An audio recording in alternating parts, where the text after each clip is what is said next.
কি নেবে? ডগ কি করবে?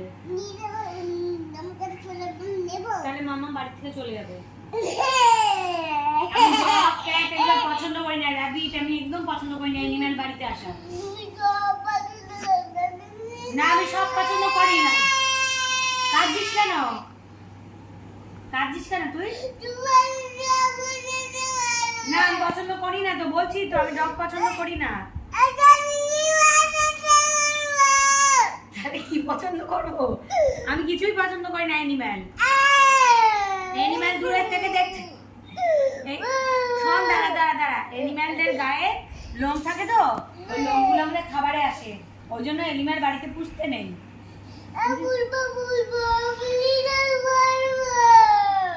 তুই ওকে খাওয়াতে পারবি? ওই ডগকে ওকে ঘুম পাড়াতে হবে, ওকে পটি করাতে হবে, ওকে পটি হয়ে গেলে ক্লিন করাতে হবে, ওকে বারে শোন বারে বারে করে পটিতে নিয়ে এসে হিসি করাতে হবে। তুই পারবি এগুলো? ওকে পড়াশোনা করাতে হবে, স্কুলে নিয়ে যেতে হবে। আমার সামনে এসে দাঁড়া, তোর সাথে কথা আছে, এখানে কথা বলছি তো। হবে হবে আগে